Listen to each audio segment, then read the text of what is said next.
You were like, Christmas? Do a better deal on out of season.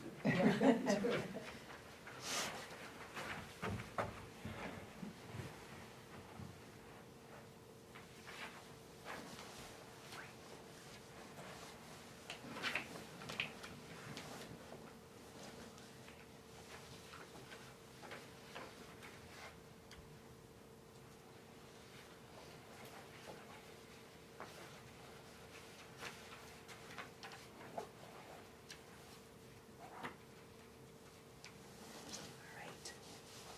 I hope she'll come right along. Get going. We're all good, Tracy? Okay, thanks.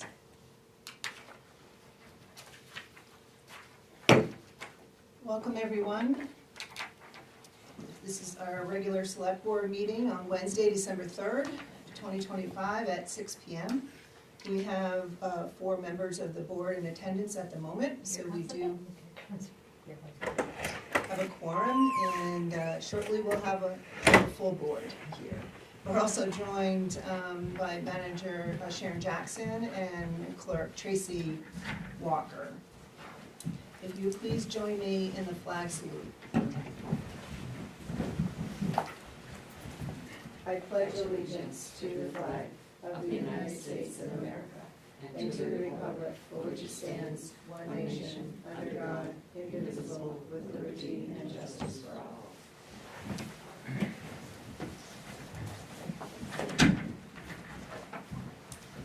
Okay, adjustments to the agenda, and we have none. And public hearings this evening, we have none. And that brings us to public comment, where we open it up to hear from anybody who might have comments. You can grab an agenda, follow along with us. Does anybody have any comments they'd like to share with us? Okay, we'll keep moving forward. That brings us to number 6, which is action on the minutes, and this would be for our regular meeting on Wednesday, November 19th, 2025. Are there any amendments?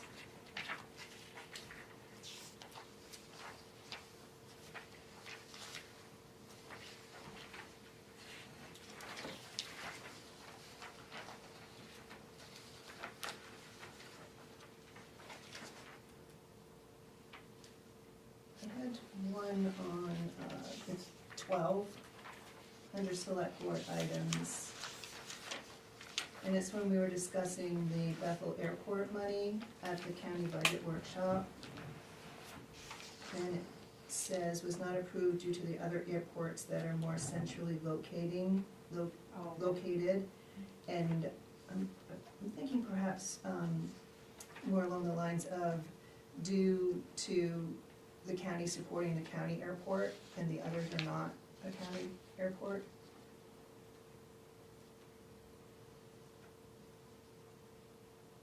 Is more about the funding than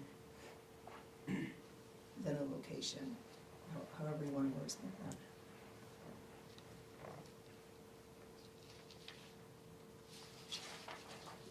I had one in business item G on the ordinance review. We had talked about bringing back the form. And just want to make sure that's recorded.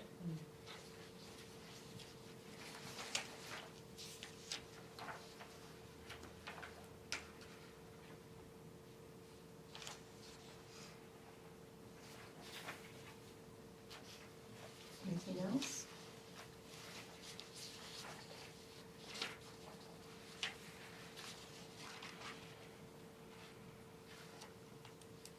I just had a request. No, I was just like, oh, I should be making a motion, but there's still more things to do. And the request is when we have a vote and there's a minority number, if we could put the member's last name so we know who it is. For example, number 6, action on the minutes. And we had vote results were 4 ayes, 0 nays, and 1 abstention. And that was Faye because she was not here at the previous meeting. So if it was like abstains, 1, Christopherow, it would be helpful so people know how everyone voted, because the audio doesn't really pick that up.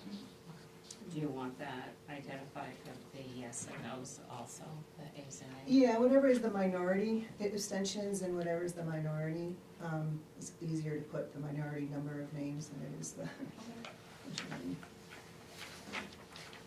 Thank you. Anything else? All right, then I will make a motion that we accept the minutes from Wednesday, November 19th at 6 o'clock. I'll second. All those in favor? Motion passes unanimous. Thank you. We'll move on to number 7, town manager report, and we turn it over to Sharon. CMP did turn the power off Tuesday, 11/25, for about 6 hours for the power upgrades. The meter boxes on the side of the building were replaced with meters for the town office, the former citizen offices, and the heat pumps. Field Electric will need to schedule time to come back for labeling and to finish work on the branch circuit wiring. This will not require any close of power. December and January holidays, we will be closed December 24th at noontime, December 25th, Christmas Day, Thursday, January 1st, New Year's Day, and Monday, January 19th, Martin Luther King Day. That is, all departments will be closed. December Select Board meeting, the next one will be December 17th. I've given you the copy of payroll warrant number 29 dated 12/2. If you also note on your agenda, I listed the warrant to be approved as number 29. You can change that to 30 because we had to put the payroll warrant in there after I did the agenda. Copy of the Oxford County Commissioners meeting agenda for Thursday, tomorrow, is in your packet. All the paperwork required for the loan closing has been signed and scheduled to be finalized Wednesday, December 10th. USDA will wire the monies for the 2 loans and the interest in the town's account, and the town will pay off the loans at Androscoggin Bank. The auditors were here Monday, Tuesday, and today working on the fiscal year 25 audit.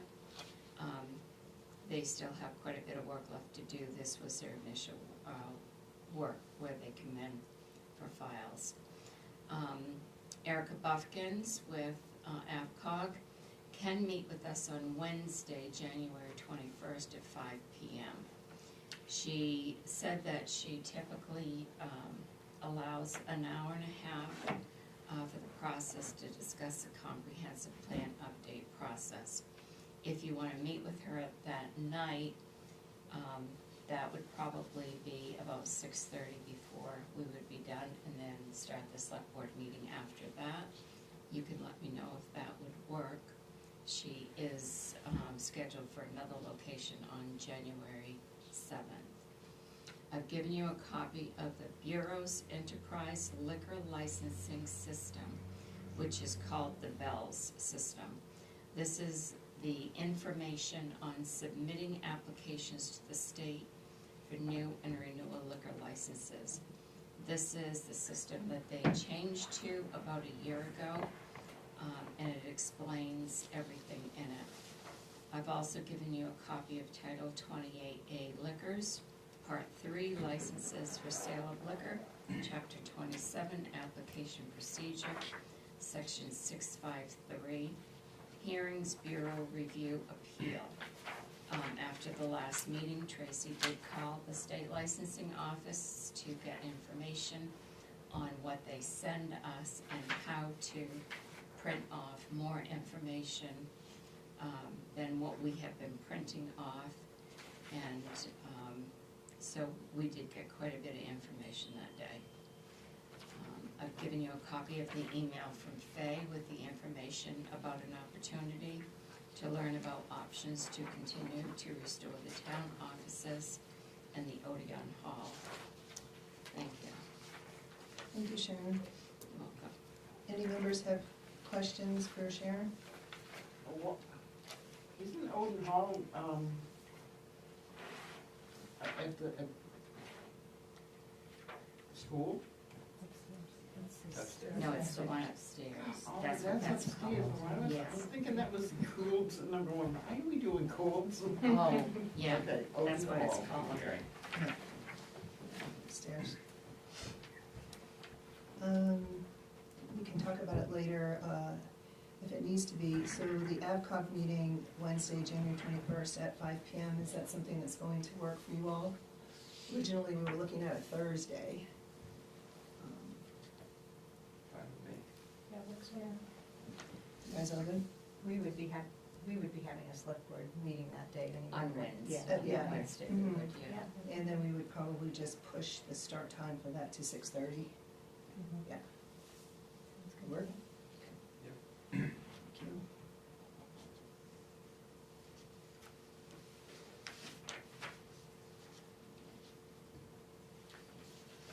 If there's no other questions, we'll move on. We have department head report, and we have none this evening. 9, board committee report, and we have none this evening. And that brings us to 10, our business items.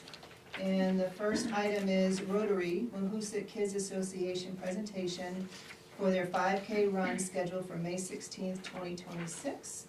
And I know we have 2 representatives here, one from MKA, one from Rotary, so it's all yours, Louise. Hi, my name's Jen Evans. I'm the Assistant Director at the Wahusett Kids Association. We are really excited to be partnering with the Rotary again to do hopefully another 5K slime run. Last year it was our first year testing out the slime aspect of the run, and it was a huge hit, not only for the kids but also for all the families that came out. We had 60 kids run in the 1 mile fun run, and then an additional 65 adults, and some of the kids did the 5K as well. It starts at Crescent Park, and it goes through town and up Paradise, and it comes right back to the school. So we are seeking approval from the town to run the race again with no road closures. We have volunteers that stand at any intersection, and generally the roads aren't too busy on the Saturday in May that we run. And then additionally, to do the slime piece again. Last year it cleaned up really well. I was out there with the hose and the buckets, and I had lots of young helpers who came out and helped me clean it all up. But it washed all the way, and the feedback that we got from everybody was that it was a fun group, or fun event for the whole family, so we're hoping to do it again. So one change that we have discussed and we'd like to implement is partially, well, it's really almost exclusively to benefit the kids, is that we're gonna run the adult race first, and then have the kids run afterwards. Because we typically, the kids don't wanna wait around, the kids and the families don't wanna wait around for the 5K race for the awards, and we want the kids to be present for the awards and let them be on the podium and have everybody clap for them. And that way, it's also going to mitigate any concerns about the adults slipping on any residual slime that might be on the road. So the adults will go out first, then all the slimers will, which are basically the MKA staff and families and volunteers, will go out and do the kids' race, and then, we'll clean up afterwards. The course for the 5K comes down Mason Street and makes a right onto Broad and goes down Church Street to the base of Church Street, runs along, Railroad Street, runs along Railroad Street, and then up Main Street. So the adults are only ever making rights, which also helps with traffic safety, volunteers, etc. And then once they come back up, they'll come back in Mason Street. So, we've thought through safety really seriously, and also the effective use of volunteers. And we see this event growing, and we did see it grow this year with the addition of the slime and all of the fun things that MKA has going on for the kids and the families. You know, basically Dr. Finley from the Bethel Family Health Center is the one that started this event years ago, because he really feels that kids need to realize that getting out and doing active, fun things is can be fun and also healthy. I think that we're on the right track, and so we hope that the town is willing to, again, as Jen said, we don't need any road closures. We're just gonna be sharing the roads and making sure to have signs up and volunteers and road vests and whatnot to keep everybody safe. Thank you. Members have any questions? No. I have one question. I think this sounds great. What is the slime? Are there any like environmental concerns with it? I should have brought the SDS sheet with me, but it is all water-based and biodegradable. So when you spray it and it just melts away. But there is, I can send it to you, it has all the environmental impacts on there, and it's all looks good. Yeah, there wasn't anything concerning on there, but I'm happy to share that with you if that's helpful. I'd love to have it just in case folks Yeah. ask the questions. We have it in our pocket. Thank you. I actually brought some last Yeah. time. Yes, I did. Yeah. But you did you did include the sheet last And time. yes. Or maybe Yeah. not. Yes, yeah. Yeah, I know you Yes. sent it to me early, but I just, okay. Yeah, I'm happy to share that if that's helpful. Yeah, that was a question I had when I met with that MKA before last year's event, because we certainly don't want to do anything that's going to have any negative environmental impacts. And I was really quite comfortable with our partnership with MKA, Rotary's partnership with MKA, and knowing that, you know, it's going to be on the village streets, and as they wash away, it can go into the storm sewers and whatnot. So, yeah, I think they've done their homework and made sure to choose the right kind of product. The It's kids only also, gonna be in one location, right? yeah, the last time we had 4 or 5 slime zones, Oh, but they were all very close to one another. I was able to take one hose and spray Oh, all the okay. zones. One of them is on Crescent Lane, and then the other one is on Mason. The other ones are on Mason. But we kept it very centralized so the hose could just clean it all up in one go. The kids also wear goggles. It's safe if the slime does get into their eyes, but we have them wear goggles just in case. The only thing the SDS sheet did say was when the slime is in powder form before you add the water, you don't want to get that powder in your eyes. So we did all of the mixing in advance. And the kids can also opt to not be slimed if they don't want to be slimed. Yeah.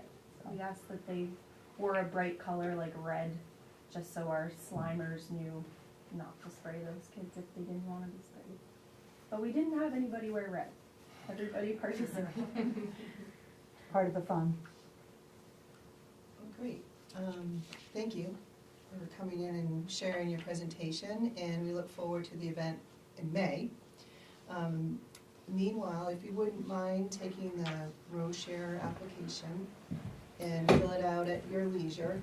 It's just like last year. Okay. And, you know, identify where the volunteers will be and such, just like last year. And return it to the town office prior to, at least 30 days beforehand, Yes. so we can formally act on it prior to the meeting. Thank you.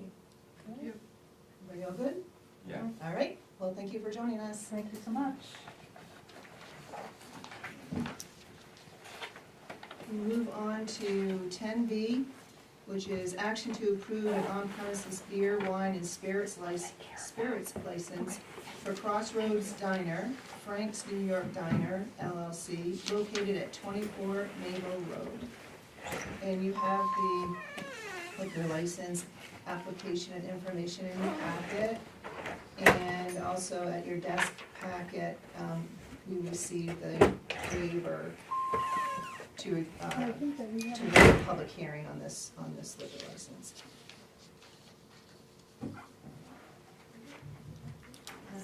I'll make a motion to approve the premises beer, wine, and spirits license for Crossroads Diner, Frank's New York Diner LLC, located at 24 Main Mill Road. I'll second. Any questions, thoughts, or comments? Hearing none, all those in favor? And the motion passes unanimous. Is And- this, oh, sorry, I was gonna ask if this is what we should expect the packets to look like in the future? With like the menu and, Yes. yeah, great, thank That's, you. that's great. And thanks for getting the written notice for the public hearing on that. And also, thank you for the information that you shared here tonight. I Yeah. think it's helpful for the board members in when you know, what we're actually are to vote on and how the process works. So thank you, and at the next meeting, if you have any questions, we can talk about it. Thank you. Unless you have a quick question right now. No.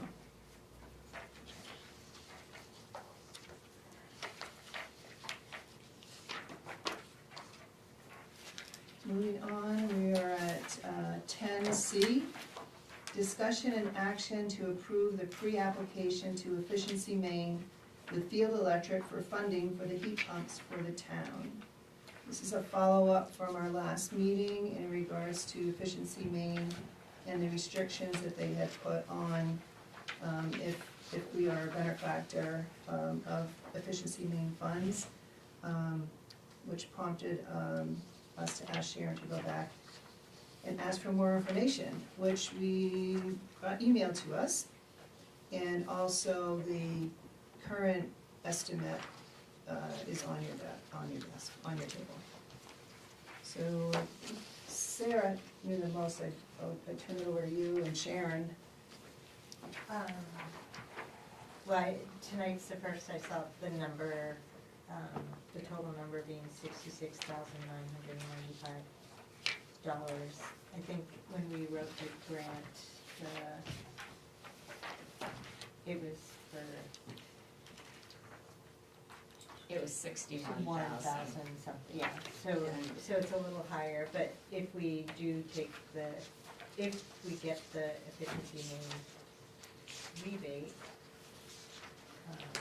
that would bring us back into the range of what the grant would cover if we get the grant.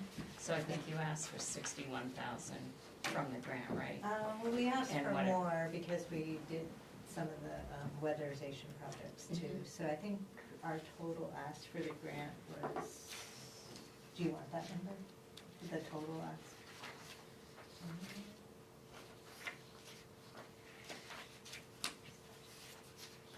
So it's up to 75, right? Yeah, but We didn't ask for something. Well, we couldn't get quotes for everything, so we couldn't. So our total budget was $67,564.92. Say 92. $67,564.92. So, sorry, I don't know if we did that. That included everything that you put in the. Yeah, but it did, and we did not include the rebate in that, because at that Yeah. point, we didn't think Right. we were gonna get it. But So that should still work.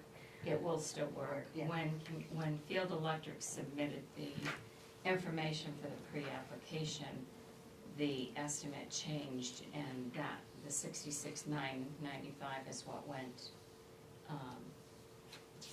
to Efficiency Maine.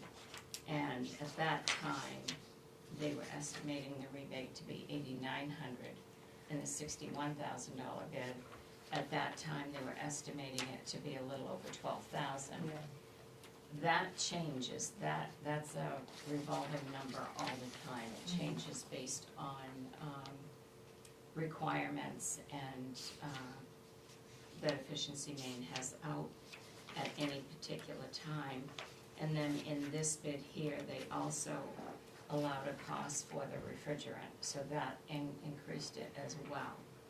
And so, again, these are only estimates, and Ken did say that this wouldn't be installed until in the spring, and he can't guarantee that there would not be another equipment increase at that time, because these numbers change all the time.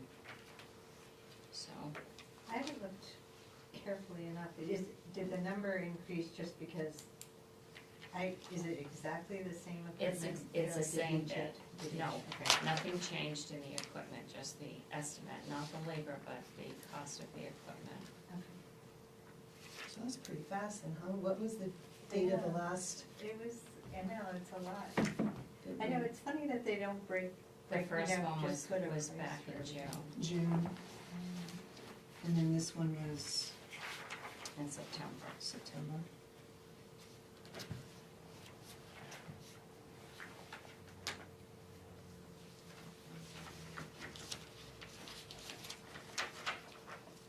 There's that, and I think, in the email that Sharon has from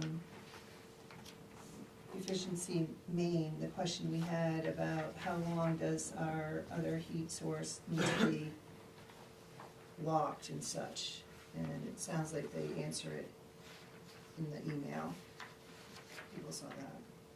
And so she was very specific that they can come anytime to do an inspection after it's installed, and this would be up to 2 years, to make sure that this is the primary heat source and the secondary heat source is being used the way that we said it would be used in the grant. I was a little confused with that, because I thought, I saw that when they said that, but then they also said something about they expected it to, for the life of the equipment. Yeah. And I didn't know if that, can they also come in and, can they come in after 2 years, I guess? I don't know. I mean, it's a public building, they can probably come in anytime they want. Anytime, yeah. But the idea is, you know, what they put in writing, and then you have a conversation just to confirm what's in writing. It's, they want you to understand that they're giving this money, that this equipment is going to be used really for the life of the equipment. Right. And, so, I guess that's all I can't say any more other than, the conversation with her, several conversations with her, and what I asked her to, confirm in writing. But I think that if you decide you want to use the Efficiency Maine money, then you need to say, okay, this is gonna be the primary heat source. And was there any answer to, like, if we do that, and then we find out for some reason it doesn't work, somebody miscalculated something, and we all of a sudden we need to have the supplemental heat on more, and can we give them the money back? There was nothing said, even when I asked about the money wasn't talked about getting a refund, or are they gonna call for the money back, or anything like that. So, that was really the I mean, I would debate. plan on using it the way that it's supposed to be used. I worry about, like, the last minute. I don't trust their calculations, I guess, sometimes with these things. In my experience, they tend to, I don't know, underestimate. I mean, we had that with the fire station. They said, oh, this is gonna keep the fire station warm. Sure, it does.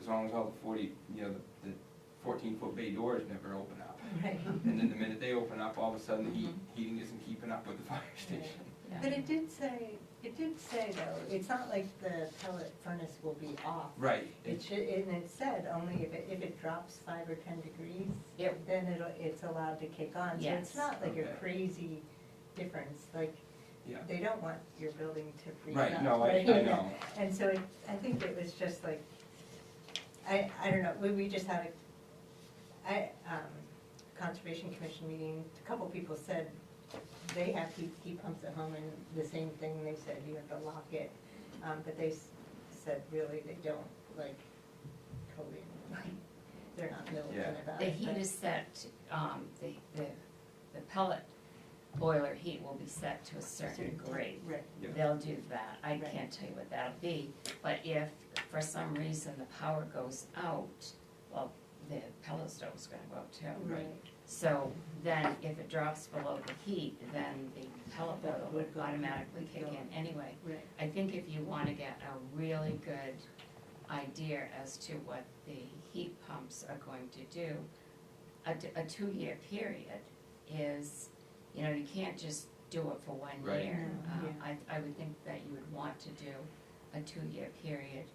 And then if we decide that it's not cost effective, or you wanna do something else, then a conversation with efficiency main would be appropriate. Cause that's the other piece of that, which is probably the more likely concern, is the price of wood pellets goes down and electricity Right. goes up. Yeah, And then all of a sudden we say, well, we wanna heat with wood pellets for Yeah. the winter, and, or vice versa, you know, it would be nice, in my mind, it would be nice to have that flexibility of saying, okay, electricity's cheap right now, we'll turn on we'll use that, or vice, you know, next year, well, geez, you know, electricity went through the roof, let's use wood pellets, cause they went, you know, mhm, I just hate to give up that, but I also like money, so, you know. Yeah, and then the dynamics might change if we do something further with this building. I mean, the other piece is $67,000. You could take out all the systems in this building and put another one in far less than 67. That's another thing to look at, but we're not headed down that road. On that. And I did read through the grant, and I feel like we also presented it that way, that it would be the primary heat source, so I feel like that would, if we didn't do that, I feel like. no, I went back and read Yeah. that, and that's Yeah. how it was presented. Yeah. So hopefully it ends up saving us, I mean, I think, yeah, the electricity bill is gonna go up, but, In theory, the wood pellets Pellets would should go go down, down, or right, oil, right. because there's oil in the back, right? right. Yes, In theory, those two would go down, but Well, I don't know, this does not include any it does heat, not, heat, no, pumps it's just for this the section citizen area. here. But if we ever Yeah. take the wall out, Down- then, Then we would need to do that, right? Well, I mean, the wall doesn't have to come out either. There's a doorway that does connect these two, it's just been boarded up. So you could have an access to the back part of this building by the original doorway through here, which is right in that area there. somewhere in here. Yeah, yeah. You Yeah, can there's a see it floor from plan. the other side, but, and that might be a consideration that ends up happening in the future. So what are your thoughts here? Do you have your questions answered enough? Is there action you want to take? Do we feel comfortable enough with accepting going for the rebate? Yeah, I We mean, just need to say yes, I mean, make a motion to accept it? Okay. To make a motion to submit the pre-application, again, 'cause I make a motion that we submit the application for the heat pumps Or for the efficiency main? from efficiency main. we have a first and a seconded. Are there any other questions? I just, one comment for the future is to make sure we get a good maintenance plan for all the heat pumps once they're in. Proper ventilation and maintenance program for them. Are you talking about the units themselves? Yeah. Does Field Electric supply a maintenance plan? Yes, I do, and I have had maintenance plans put in for all of our units since I came here. At the sewer plant, because there were no maintenance plans there, and for all of our, boilers in all our buildings, I set up maintenance plans, and cleanings every year for all of those, and this would be included with that, from whoever Right, whoever, yes, just, whoever it should be. just a thought for the future. Not necessarily the field, but whoever does that. So if there are no other questions or comments, all those in favor? And the motion passes unanimous. Thank you. And I don't know, also maybe, I mean, some education on how to use heat pumps effectively too, I Oh, don't know. yeah, I think that- Because it's different and I've heard stories of, I mean, we don't have them at our house, so I don't know for sure, but like, I think you're not supposed to like have big swings in temperature and things like that, so just maybe somebody could make sure to educate. So I think that, I can present that to Field, and I believe that they probably would do an instruction, because not all of us know how to operate Mhm. heat pumps. Mhm. Okay. And moving on now to 10D, discuss the former citizen office space. Okay, we'll open it up for discussion, see what you all thoughts are, and see if there are any next steps, if any, for tonight. This was one of the items that has been asked to be talked about. So this landed on this agenda here, and Courtney found, the floor plan for this office building here, and also the floor plan for the former citizen space. So I made copies of those today for you, so you could at least see what the floor plan is right now. Just to orient ourselves, there's a couple things that aren't, where it says police, that's the, That's the CEO office now, yeah, okay, yeah, that's what I thought. that's where that used to be, And we are in the meeting, the meeting room, Yeah. yes. okay. And is the safe is like not movable, right, or is that something that Over could- here, the vault, no, it's Yeah. not, It's like that's no, it's no, built no right, plan for yeah, that. that's built You right in leaving? there, yeah. Okay. There's So that- actually one upstairs too, for anyone that's been up there, I don't know if you've noticed it or not, but it's right up over where the CEO room is. There's a big vault up there. Oh, yes, in that room. Yeah, the safe in Yeah. the Yeah. CEO office is gone. Oh, there's no safe there? No. They did take that out. And the orientation, if you flip your paper around, the bottom should be where Main Street is. Mhm.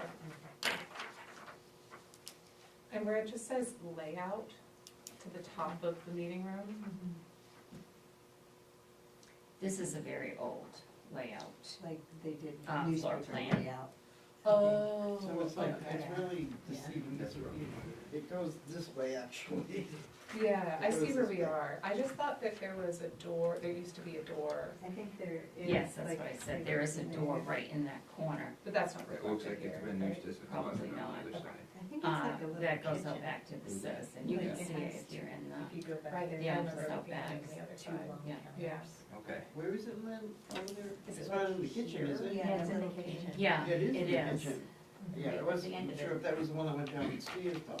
No, When you Is go it- downstairs, is it- downstairs this way, then right to Here? the, it's right right to to the the little side of kitchen the area. Like right here. and it's right at the Yeah. end, there's like a door and it's got boards across it, Yeah. that's, Okay. And that comes up right here in the Yeah. corner. And do we know if any of these walls are really structural, or like, I don't know anything Anything about about that? any of like this. if, can we actually knock out a wall or not, or will the building yeah. fall? We would have to have someone come, Yeah. an engineering company come Yeah. They'd have to look at all of that. Yeah. They would be the ones to tell us what are support walls or whatever. Courtney just happened to see this and something she was looking through this week and, Helpful. thought she would pass it along. But again, some of it is labeled differently than what it is now. Do you know the dimensions of this room by chance? Not with me, but I do have the dimensions of all the rooms, because Scott had to take those for one of the, well, you Yeah, might he have told it. us. Yeah, I was gonna say, Because we had to take them for something you were doing. yeah, the, Yeah, give us the square footage too. Yeah. And the, I don't know if it would have it on it or not. No, it's all on there.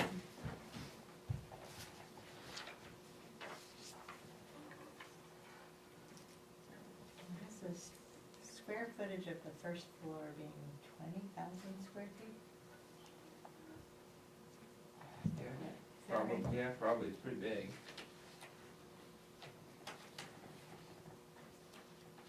Probably like an average house around here is probably, I don't know, 2,500, 3,000 square feet. Yeah, 20,000 square feet's a lot. I don't know. Well, It goes, I'm not visualizing that, yeah. That space is big. Yeah, that's what I'm saying, yeah. There's lots of little rooms, so it's kind of hard to tell how Tell, big it is. yeah. But, yeah. 20K This is is probably 20, right? about the equivalent of what the main energy systems building is, if you guys know, the GAN building. So what are people's thoughts as we're looking at some of the well, I guess, details to here? me, one of the, I don't know how to do it, and it's hard to know without knowing which walls can come down, which can't, but I mean, to me, something that would be, we would wanna obtain would be a larger meeting space to actually have full town meetings in. I mean, I don't know, so we don't have to keep using the school all the time. Or the Legion? Yeah. Or, yeah, We're not using school. well, We're not allowed to use the school For anymore. town meeting. For town meeting. for town meetings, Oh, that's right. for like June, like that meeting, I don't know if we could I was get thinking that. of voting, We I'm might sorry. still have to use it for that meeting, but there's been a few times over the years where we've had, if we expected there was a hot ticket item on and we had a special town meeting where we actually had it up there. It would just be nice to at least have those, maybe, okay, maybe we still have to have the June one up there, but the rest of them would be nice if they were here. So I would like to see some kind of bigger meeting space. I mean, I don't know which walls can come down and stuff, but even if you had a room like this for these type of meetings, and then a wall, a retractable wall or something that we could put in, and open it up for the actual full town meeting, or for voting, you know, that kind of thing, cause like, it would be nice to vote here too, and not have to, Hey, especially now that we have a parking agreement, or with, is that active, but we'll have a parking Not yet. agreement with. That'll be on the meeting agenda next time. So, having the parking agreement there, at least we can say we have legitimate parking here now, to some extent. The space that's out back, I don't know the square footage, but just in eyeballing it and being out back as much as we are, if that, I believe that that space in this former citizen office would be large enough to open completely up to be sufficient space for an annual town meeting and voting, Okay. which I think that if we can get someone to do, have an engineering company come in that does that, I think that there would be plenty of room for that. We wouldn't have to have the meeting at the school anymore, the town meeting, and we wouldn't have to do voting at the Legion. It's so much more convenient to do both at the town office, because you don't have to lug everything to the different locations. Yep. And we pay $1,000 every time we use the Legion. That really is a lot of money to have to use, to have to pay. But I think that if we hired a firm to come in, and did that, you could figure if 150 people for a meeting setting, Yeah. I think that would be sufficient here, based on how many people have attended annual town meetings. Yeah, I would say it's usually around So- 100 in my. Yeah, so I think that's a place to start, is what are the needs? We're looking for meeting space, whether it's large, small, Mhm. something bigger than this. I know Sharon and I have thrown ideas around, the rec director. There's a need there, I believe, There is. for office space. And I don't know if there are any other employees or staff that need office space. And there's also storage for the rec. May or may not, I mean, it's a need, whether it can be accommodated here, I don't know. We also have So we have the basement down here, Mhm. which we've done everything there. And we stopped short of constructing anything to put storage of files back down there. Whether we wanna do that or not is another story, but there's, you know, right now have them in trailers or units, right? So the only thing that we're keeping over there is what was taken out of this building originally, last year at this time. Any of the files that we have, put together for storage since we moved back over here, from the fire station, those are stored in, one of the small office rooms in the former Citizen. But now that the basement is in the situation it's in, what we would be able to do is purchase the metal shelving units to store the boxes on those. And that would give us a good, I mean, the basement is huge. And that would be also a good location where the rec could store their equipment. Sharon, did you not say that we purchased the storage units? We purchased a storage unit, yes, to put everything that we saved from the basement in. That storage unit is at the highway garage. Is that something that the rec department could use? No, because, well, not within the next several years, because we have to keep those someplace, those storage boxes in that until their useful life. Like some of them have, we have to keep for 7 years, so every year we'll be able to take some out. And even though they were moved from the basement over there, they were the ones that didn't show any signs of mold. So we wanted to keep them separate because that's what was recommended that we do. And they can't go back in the basement? I would say no, not right now.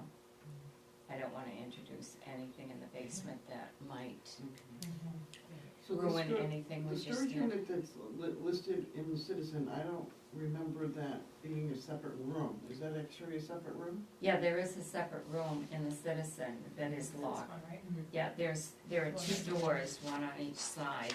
Yeah, that's where it is.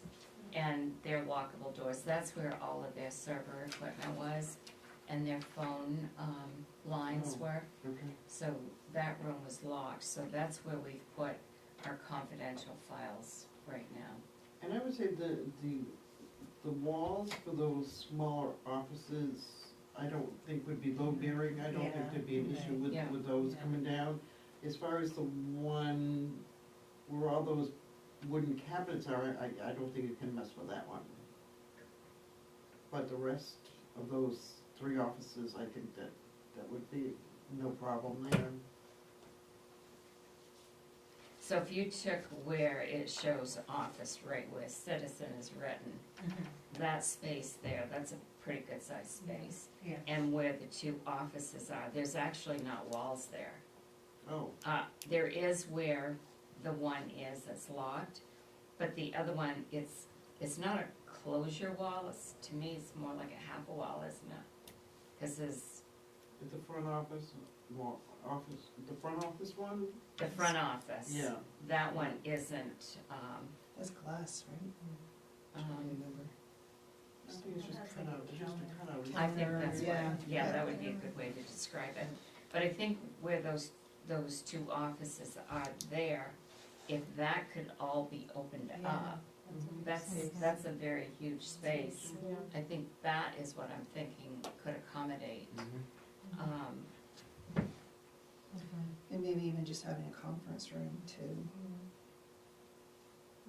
Yeah, that people Are there any other needs that we can I was think of? thinking of, we've talked about it a couple times, but maybe a public bathroom that that can be maybe accessed from the outside, almost from the outside of the building, so that anybody could use a bathroom in town. Like people really struggle to find a bathroom in town. So for this space here, the bathrooms would have to be done differently than what they are.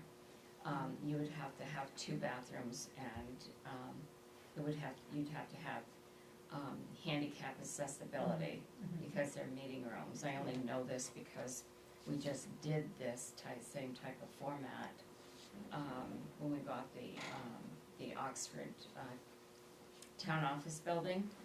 We took a lot of the space that was in the back of that building and we made a meeting room for town office, for the town meeting and for voting, so we didn't have to use the fire station anymore. And that space is a lot smaller than what's out back. But yes, you would have to have, you'd be required to have the ADA compliant bathrooms. But And those would, you're essentially, those would be staying probably where they're at. And what you're proposing is something, Well, yeah, I don't know, I Yeah. mean, that's where the water is, so it may Right. be, I know it may be impossible, but I'm just thinking well, of it's just a matter of cost.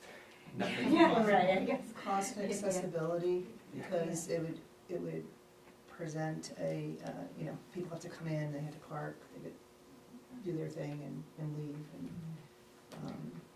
I would not recommend a bathroom accessible from the outside for public use. I would not think that would be a good thing to do.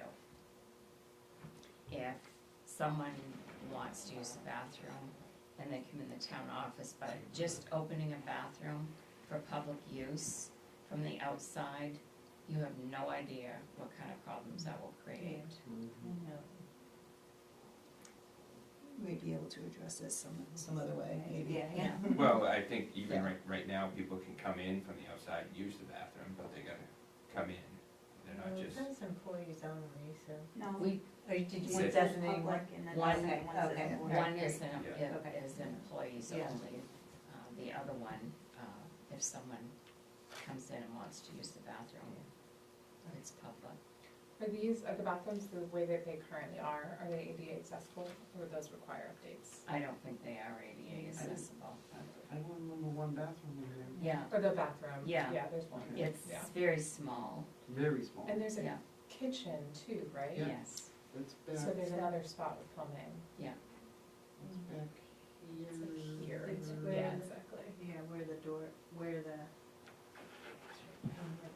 So the other piece we were looking at is to have the entrance, be ADA compliant, and there was some, actually thoughts and some figures, I think at one point for, or a rough sketch for reorientating the clerks. Yeah. To make it more accessible, Yeah, I think that would be great. there's that too. So the person that came in and did that, he came in here and he did the diagrams for the front office.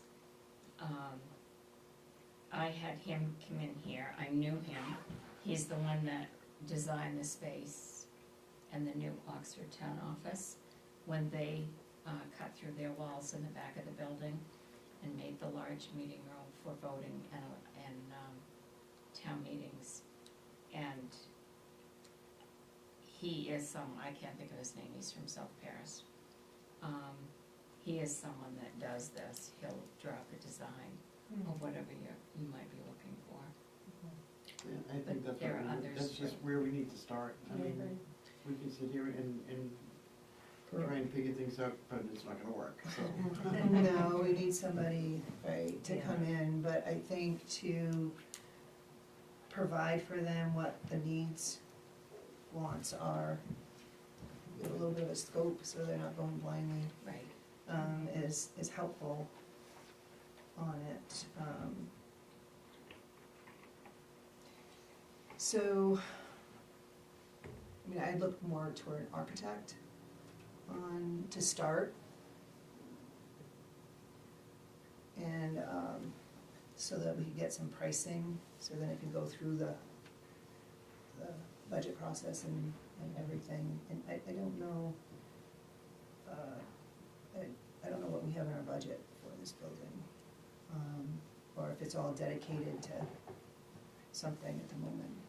Well, the budget for this building was $150,000, but there were several things that were designated to be used in that $150,000. If you hired an architect to come in and do that, you're talking well over $50,000 to come in, because they're not gonna come in and give you a free estimate, they're gonna come in and they're gonna charge you. And the last time that I had something like that done, it was $63,000, and it was from, they were either from Harrison or Bridgeton. And so we've actually had complimentary quotes done, for the Ethel Bisbee building and such, and not to say that was, you know, like 5 years ago or so, but, it's not, they're not doing structural schematics or anything for construction. They would just, you know, provide an idea of it. It would give something that could go on if we wanted to, if we, but in any event, do we have, money that we could look to have somebody look at it to, give us some sort of idea what could be done, or, you know, what we'd be looking at to get some sort of pricing? So I'd have to look and see what the balance is in that account for this fiscal year, and what still has to be paid from it. Okay. And then, look at companies that will come in and do this and what they might charge. But Sure. I don't know, it's Right. not just, I don't know. Did you say that there's someone that you've worked in the past that's done this for town office buildings? Yes, the individual that did the front office layout, he's the one that did the, town office layout, and actually did the work too, for the meeting room there. And he came in and did a free estimate here, how to rearrange the front office. That sounds like a good person to start with too, especially if he'd be willing to do a free estimate. And I think you can call Ted Dickerman, who also was the architect that provided all the information. I think he worked with the structural engineers, not only at the Ethel Bisbee, but here too. There was some structural engineering that was done here, probably about 2021. And there's been several reiterations of that, but yeah, if we could look to several people to see what they would charge, look a little bit at the scope of what we're looking to do here. What walls, you know, can be taken down, whatever they know. Well, we have those reports from when they're done in 2021, from the company that did this building and the Ethel Bisbee building. Yeah, that's good to know. That's good to know. It would also be helpful, I think we're in agreement that we'd be looking for a larger meeting space. It would also be helpful to get an idea of like what the office usage space might be. We talked about potentially rec needing an office, but maybe checking in with them and seeing, do they want an office? Would they use an office? Should we be looking to create another office space or not? And talking with Nate, yes, he would welcome an office to work at. Great. Yeah. I would even continue that conversation to see if there's any more office space Yeah. that's needed here Yeah. too, so. Because I wonder if, just throwing out here, like if the larger meeting space meets our needs for all meetings, then maybe this room gets turned into an office space. Right. Or we go right through, we just open it right up. Or we open it up, yeah, but if we're opening it, we don't have to get into this. No. It's so we don't easy to know. go down this road. Yeah, We it's don't very know. easy to go down the road. Yeah. I mean, the other thing that I, Well, without knowing which walls, Right, to me, exactly. right, wouldn't wanna take any load bearing Yeah. ones, so that's gonna be absolutely, expensive. right, Yeah. exactly. So, Right. So we need a professional Yeah. to help us. And then I just, with the parking, it's not as free-flowing as it used to be.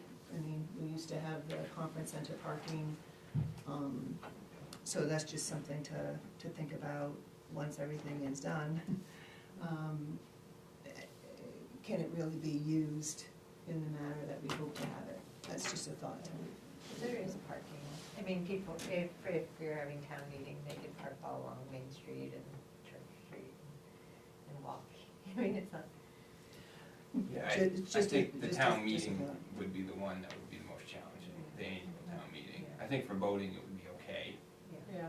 you know, except for like 5 o'clock when you have a line. But outside of that, there's not usually a line, but I think when there's 100 or so people, that could be. Right, I mean, we pay school taxes. We Yeah. pay a lot of money to use the schools. Yeah, and we So- could still probably do that. for So the one. nothing's free, Is the and conference everything costs center something. parking just like completely off limits, or? We're not quite sure what it is, but we have an update. No, in the conference center, we've always been able to use it for overflow if we need it, but Who owns it? it's the same owner at Bethel End, Yeah, yeah. only owns it. Oh, so they didn't buy it? no, they No, never, they did they not. just, I don't know, like, there's no communication from who owns the Bethel End now. It's like, The lights are on in there. yeah, so I don't think anybody would object at this point. Yeah, Used it, really. But maybe down the line. Yeah. Okay, so what I'm hearing is we want to look to pursue, we have some needs, we might have more needs. We need to know how much money we would have from this year, which I would see hopefully to help engage somebody to help us. And it would go through, if we keep proceeding, would go through the budget process and capital process. From there, is that what everybody's thinking? So if we're going this route though, does that mean like we're sort of committing to making better use of this building or not? Like, or are we still undecided about whether 5 years from now we want to build a whole new building? I mean, do we need to decide, if we're not sure if we're gonna just stay in this building for good, do we need to decide what's the maximum we are gonna spend on this project, or, I mean, we don't have to do that now, but does that make sense? I think we need to get some figures first, and I would like to see more than one estimate on it. I don't know if it has to go through the bid process. Oh, yeah, when that stuff happens, but to get some sort of sketching, some sort of, something, you start first, and then, yes, when you are gonna do something, we'll need to do a bid and such. I mean, you bring up a good point, right? Yeah. Because, what if we wanted to use Ethel Bisbee space, and we wanted to build a town and community building? Right?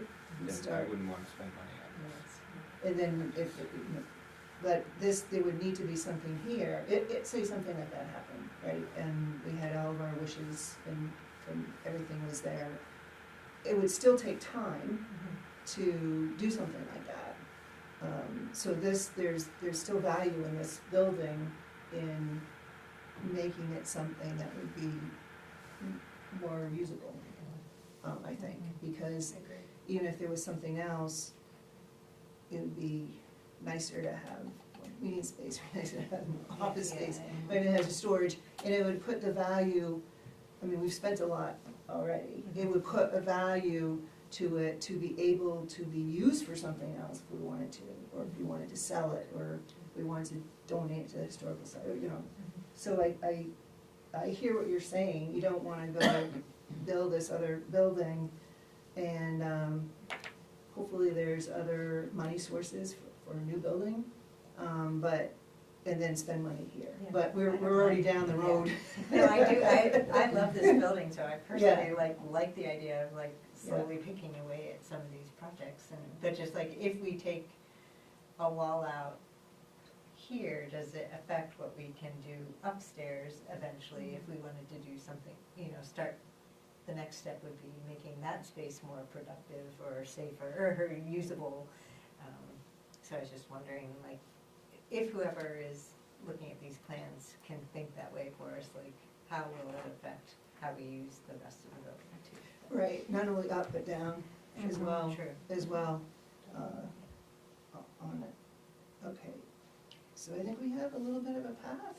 What is that man's name you said? Ted Dickerman, I can forward information. Okay. Dickerson. Oh, Sorry, Dickerson. I get mixed up with them.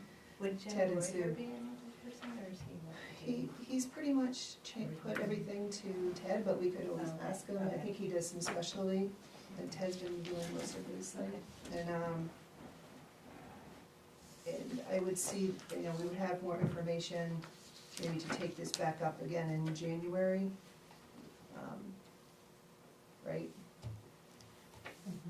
Second meeting in January. Just so we could try to get it ahead of, get it incorporated into the budget.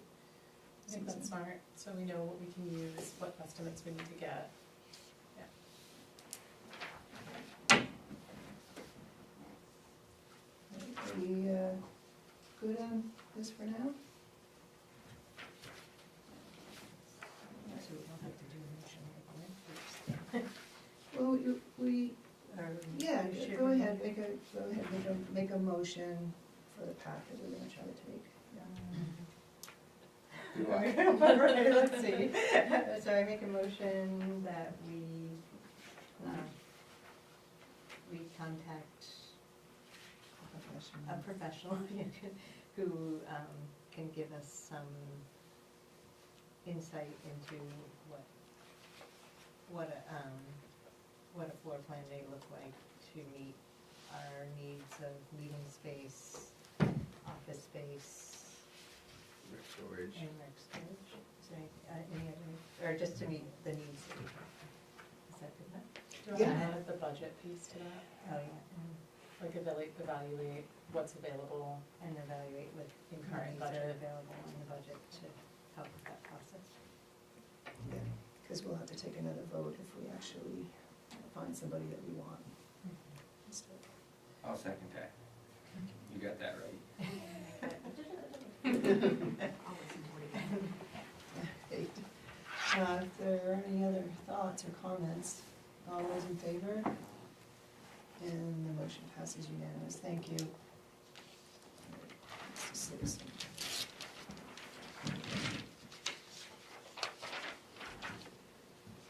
Okay, now we move on to 10E, discuss agenda packets.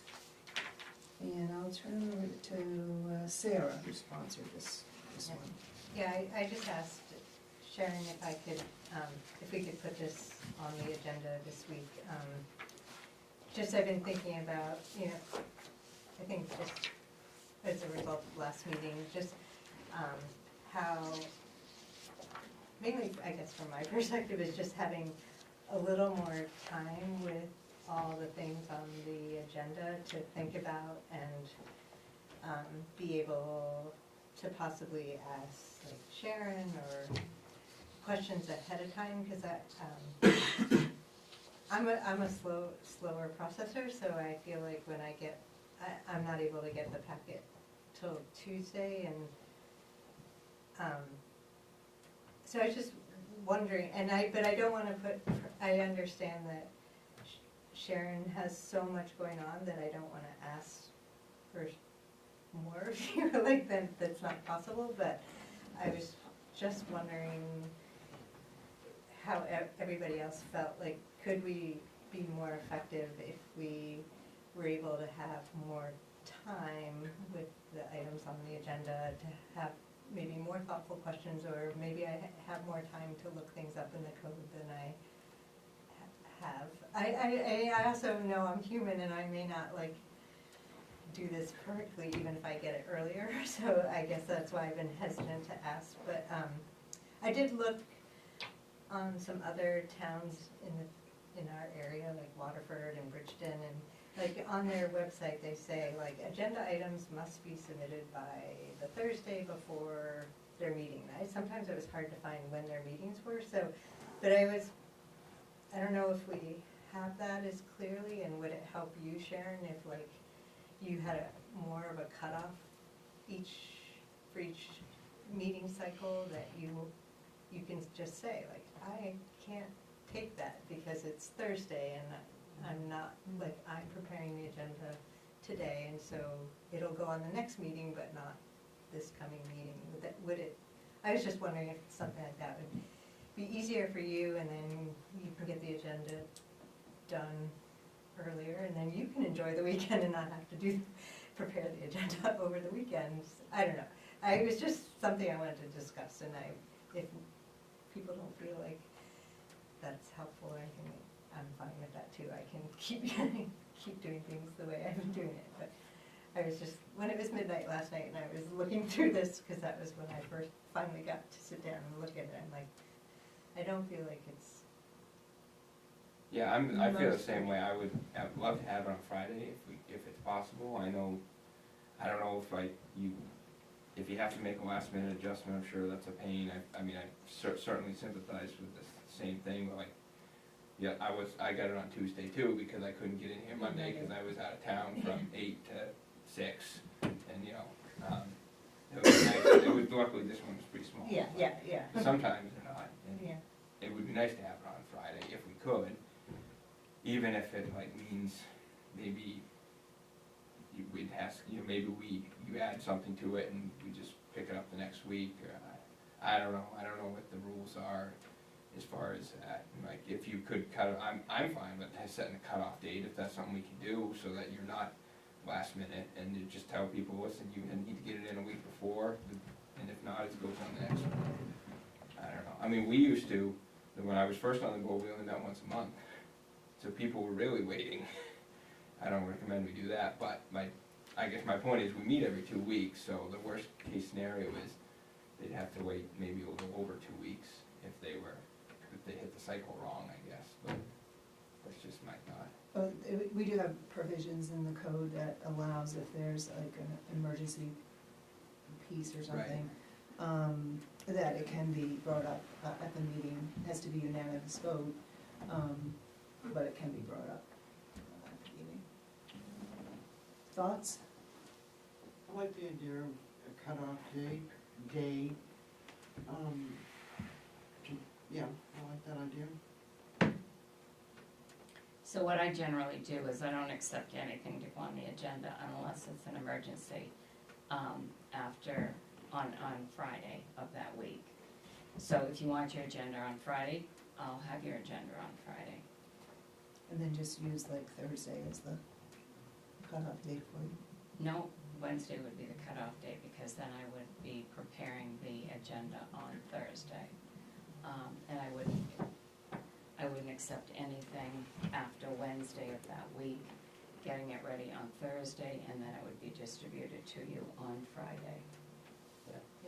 And if somebody gives you a hard time, just blame us.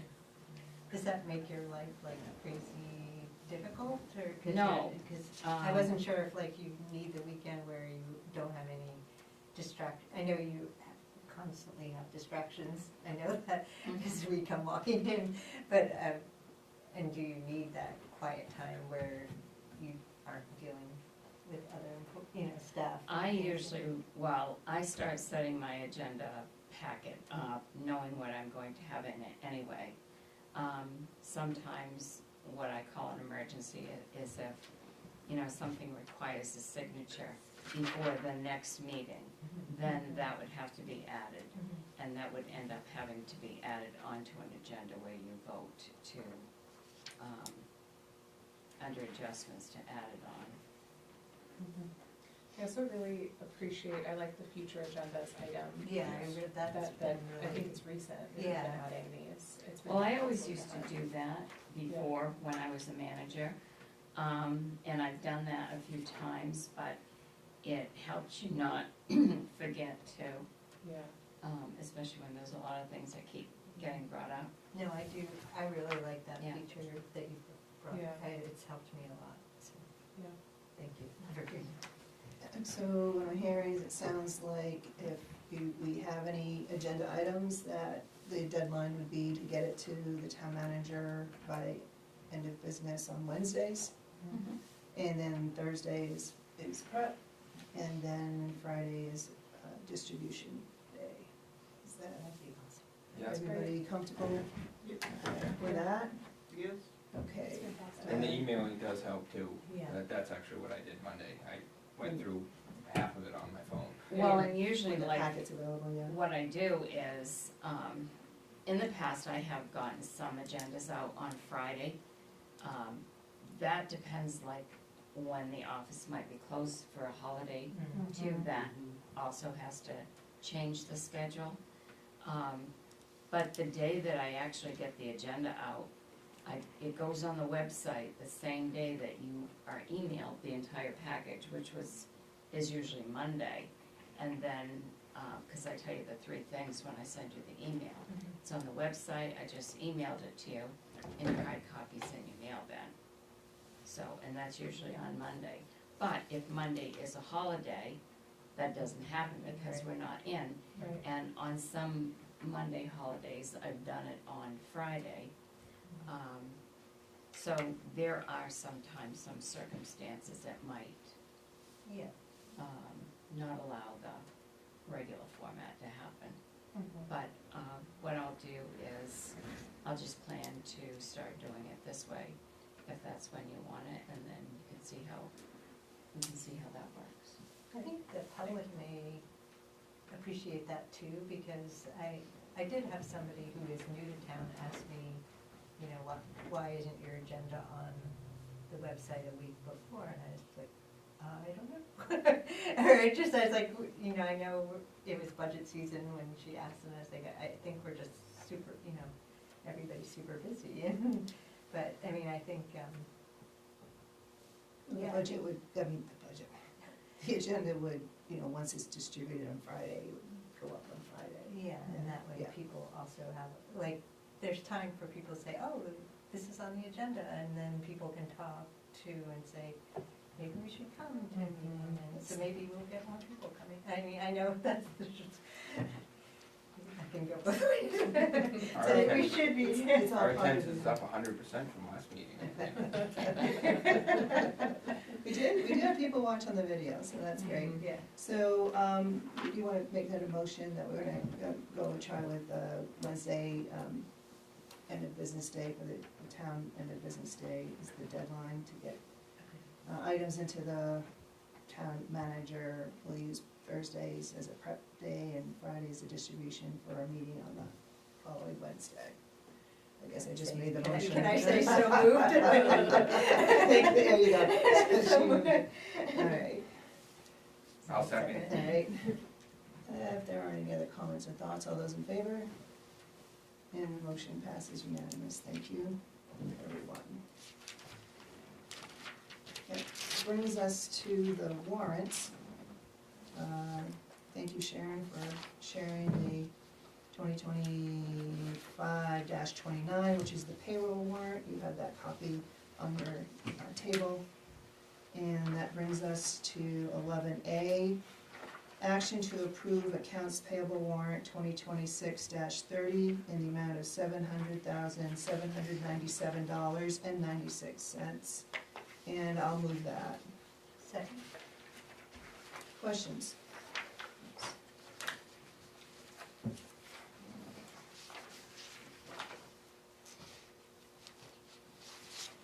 Oops.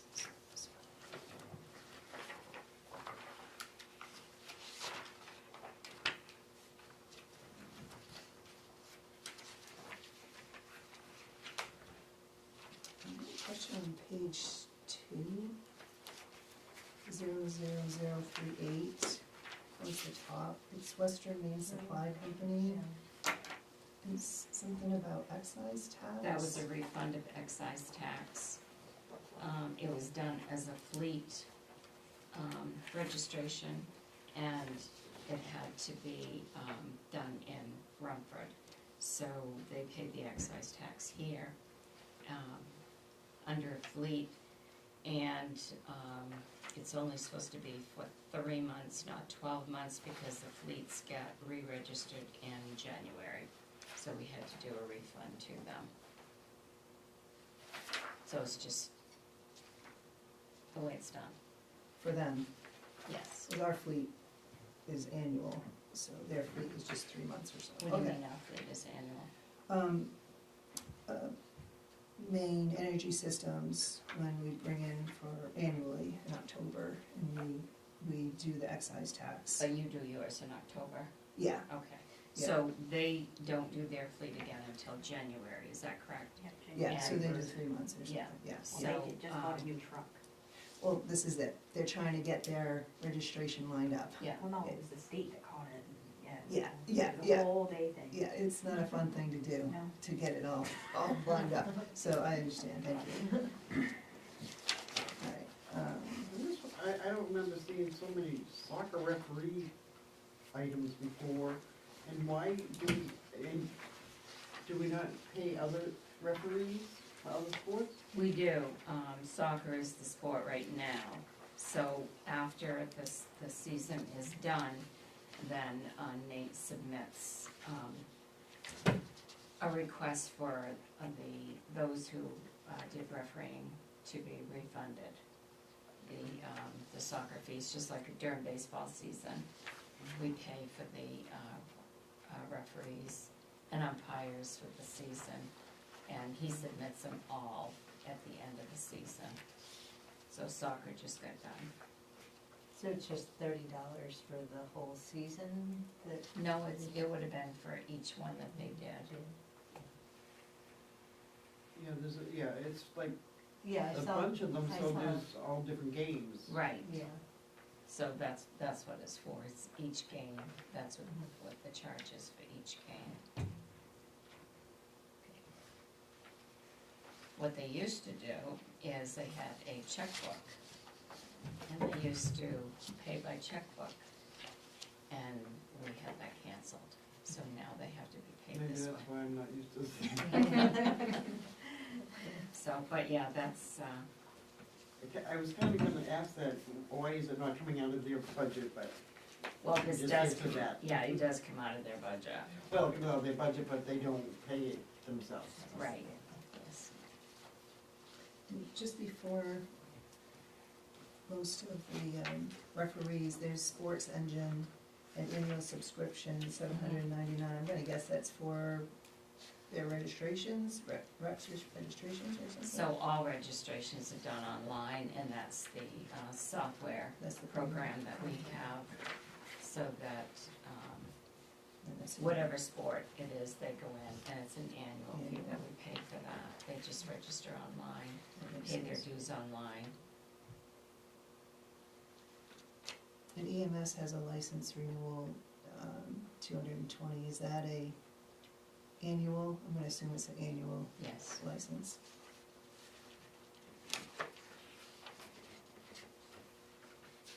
And then with the phones and such, are we still multiple vendors? I see No, GWI. we're, you talking about GWI? Yeah, So that's the final payment to Okay. GWI, yeah, and we're now on with First Light, just all of them. there was another one, there's more for the internet.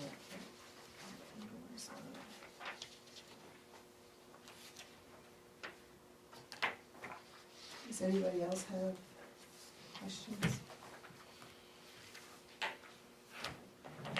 So hearing none, all those in favor? All those opposed? So it's 4-1, the motion carries, and then opposed just because of the monthly Oxford County deputy payment. Okay, now we move on to warrants. Select board items, 12.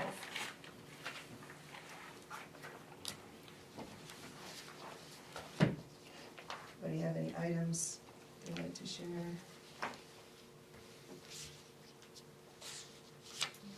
No, not at the moment. We're just wondering how, if there was any update on the airport snow plowing?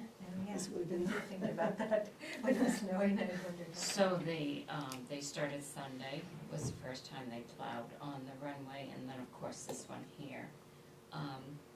It's trial and error right now. Jordan is the individual doing the plowing, with the large loader. And, we're looking at putting on a second person to run the mini loader that goes in between the hangars. It's gonna be something that it's gonna go trial and error, cause this is the first time that we've done this. So we just have to wait and see.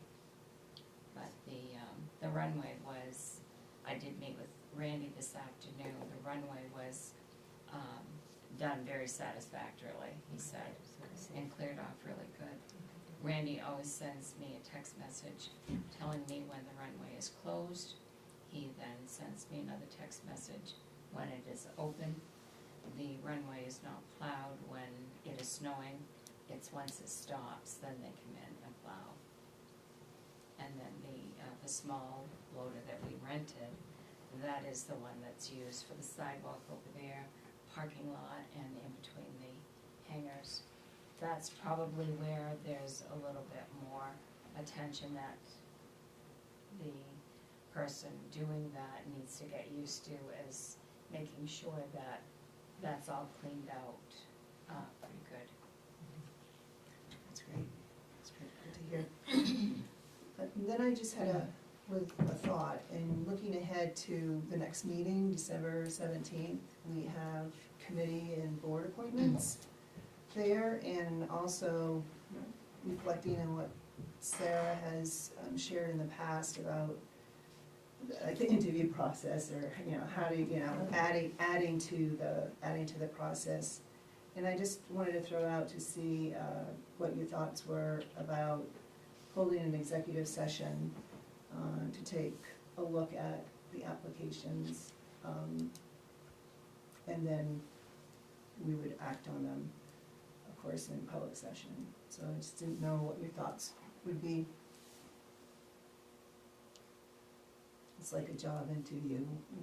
We would go through them. If you wanted more time, or if you wanted to ask questions of the person, we could ask them after. I don't know that we have to go into executive session for that. I mean, if we have questions, we can just ask them anyways. I was just thinking, when you have, multiple applications for an opening. I'm glad you brought that up, though. I forgot to think about that, because I don't know about an executive session, but I do think we should be ready with a process when there are multiple people, how we're gonna make that decision fairly.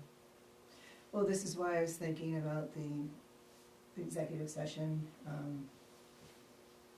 You go through the applications. When we appoint, someone makes a motion for an individual to appoint them to fill that vacancy. But what's gonna change in executive session, in other words, is there's no process yet. So why do we go into an executive session if we don't have a process? It would be part of the process. But we can't vote in executive session. That's correct. It would be like reviewing, when you go to hire somebody, in our case, it would be like the town manager. You have the applications, you look through them, you put some thought into it, and action would take place out in the public.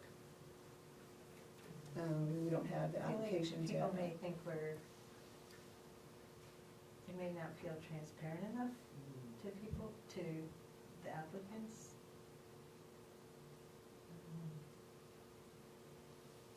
I've never seen board and committee applications ever done in executive session. Well, they wouldn't be done.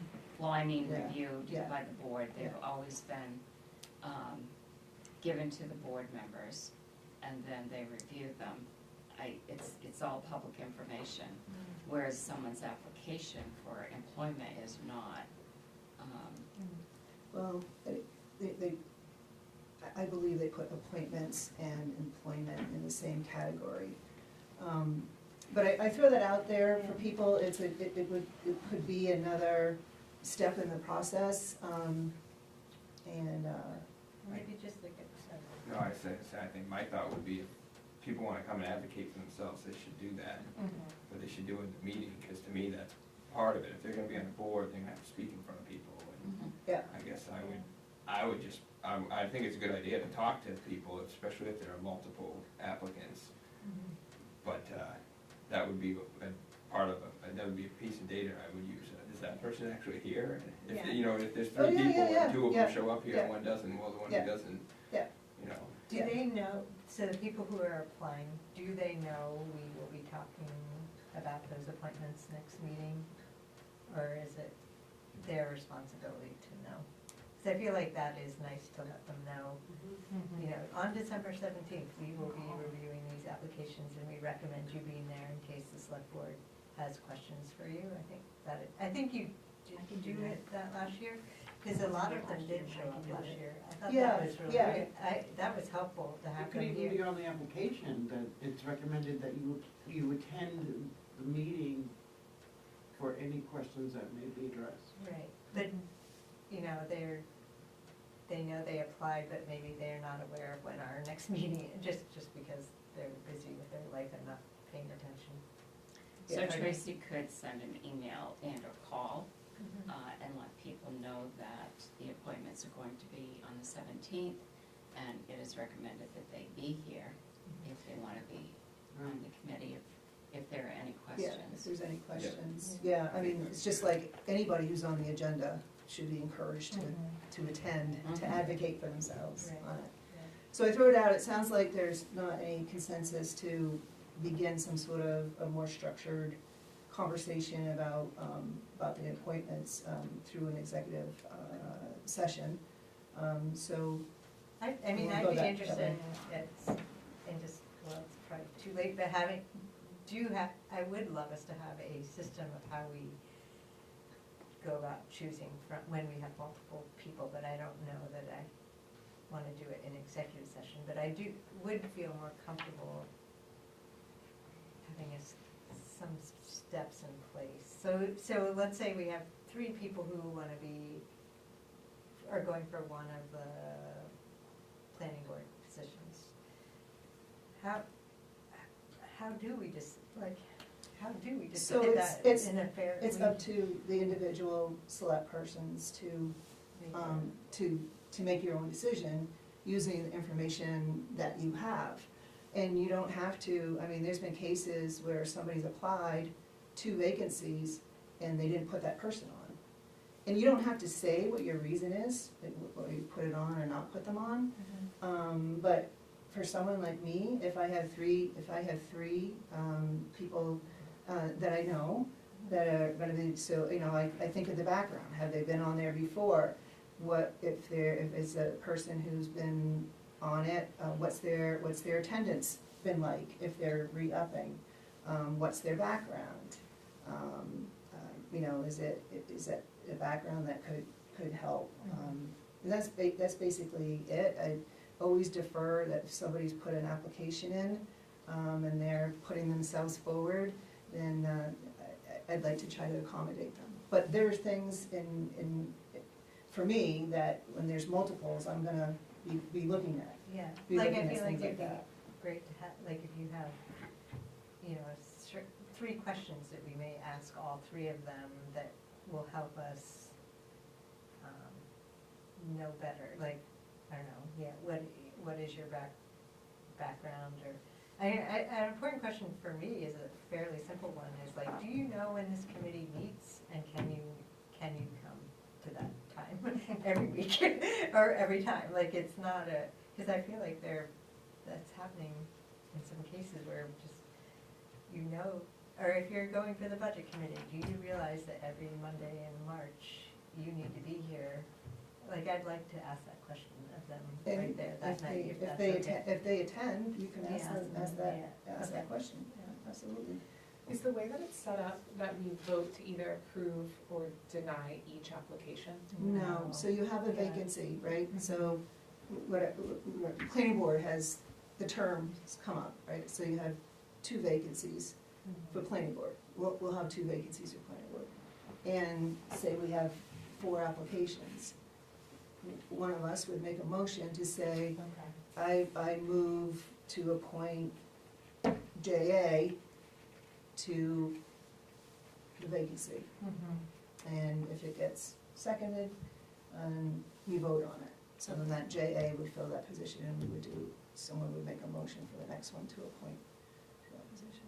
Could we make an agreement that we would like discuss all 4 applications before we make a nomination? Because I think I got, my very first year, I think I was thrown by that, because suddenly, right away, somebody nominated somebody, and I was like, oh, I thought we were gonna talk about them maybe a little. Can we agree to something like that? Like, if there are 4 applications for 2 spots, can we make sure, if they're present, I guess, agree that we would get a little more information from all of them before we nominate, or is that? Like, could you open it up to the floor for basically public comment for them? You know, okay, there's 4 applicants, that's a chance for all 4 people to stand up and say something about themselves before, or have like a general discussion, and then we vote. You know, I guess the vote itself would go the same way that you just described, but, because I can see that, like, some of you make a nomination for the first and second people, and then the last 2 people never get a chance to say who they are, and we don't get a chance to question them. Except you have their application in front of you. Right. You have that information. So this is kind of the reasoning behind the, you know, executive session part. It's like, okay, you've got the 4 applications. And just kind of sort it in your head, you know, okay, we want to ask, you know, these people questions, okay? So when we come back out, we ask, you know, people questions. So it's just kind of sorting it out that way. But I want to be fair to everybody, and if not all 4 candidates are here, I don't know. But definitely ask questions. If you have a candidate, you know, do you understand that the planning board meets twice a month? And, you know, are you gonna be able to meet that obligation? I like the recommendation that Sarah suggested. I think this connects to what Pat was saying too, is like having a process that is set to ensure that like we handle each situation with a similar process. Because I could see the position of like, oh, I know that this person would be a good person, so I'm just gonna go forward, but maybe you know that another person would be good. So I think making sure that we dedicate some time before any vote is called. And there can be conversation, we could open the floor, if no one's there, I agree that we should still consider each applicant, but maybe just an agreement between us. And that could be a case where if we're in a position where we feel like we do need to go into an executive session in that moment, we could do that. But this gives us that kind of like gut moment to process the information together before calling for any vote. If you're going to ask questions, you're going to have to ask each person the same question. You can't, because you don't want to create an unfair balance. And that's why if we have 4 candidates and they don't, not all here, you know, we wanna make it equal for them. Absolutely, we can talk amongst ourselves, you know. Well, the application specifies what their background is. And as long as they're being notified, then we recommend that they come here. If they don't come here, I don't take that as my responsibility to make sure that I'm being fair, because he's not here.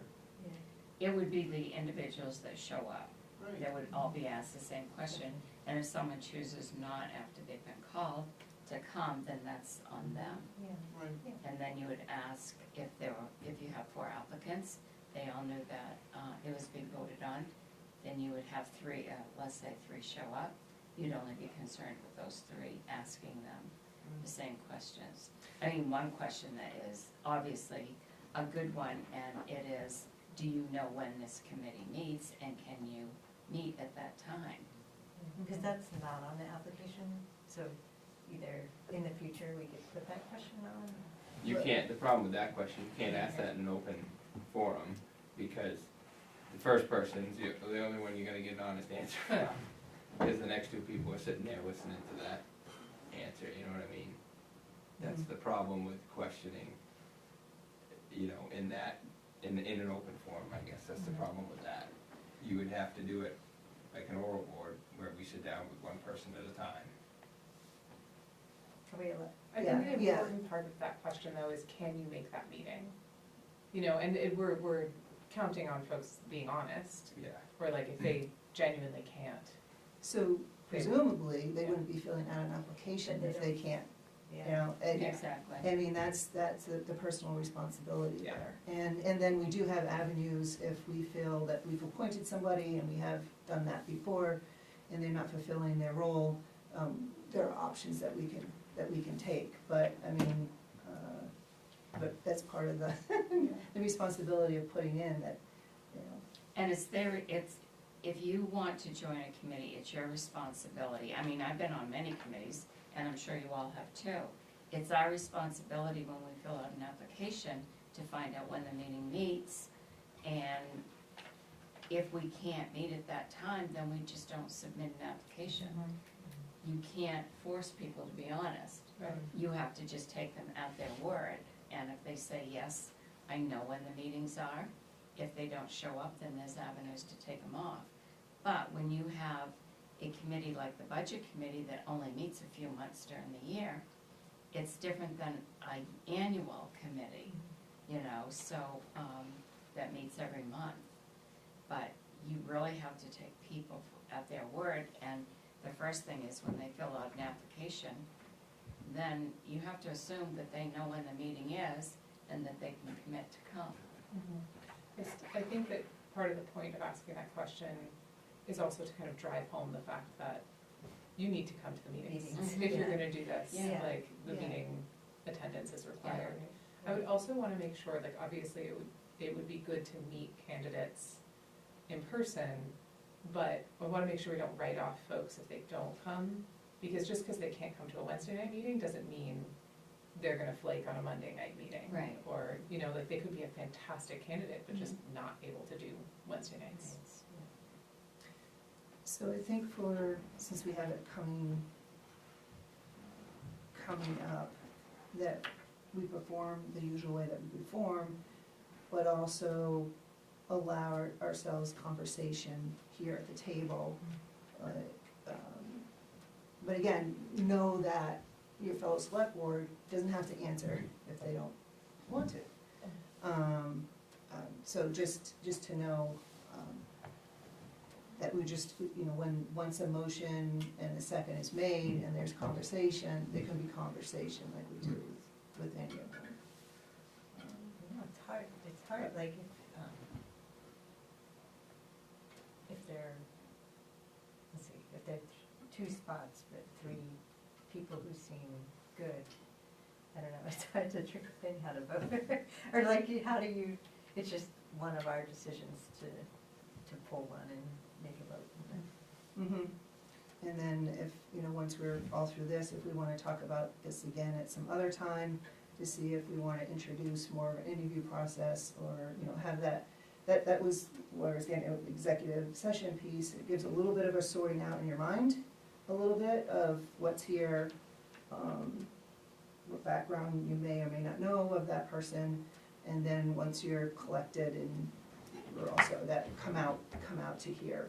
But we can, and it doesn't preclude having a conversation at the time of the vote. But I think just because of the timing, we'll proceed as we usually do, and just, you know, feel free if you make a motion for somebody, and if the conversation, you know, offer comments about it. Maybe we should ask them if they have any questions for us. Yeah, that's good. I mean, you know, because going into these boards, a lot of them don't know what to expect. Right. Yeah, I can see where somebody may not really understand the commitment, but they really do want to help, but I just think we need to be realistic with them, that they do know when they meet and that we do expect. And, you know, maybe on the application in the future, we put down, like, you know, do you understand, have you read the code book, do you know when the meetings meet, check off yes or something. Just, They're it not gonna puts it, read the code book. I'm sorry? I don't see them reading the code book. Well, Or they do. online, it describes what the committees are responsible Yeah, for.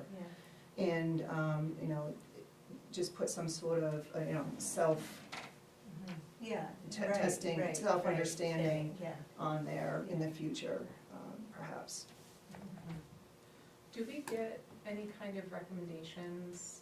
Do the current board members or board chairs of boards that are adding members, they don't review any of the applications, right? No, this is an appointment, just like if you were hiring somebody.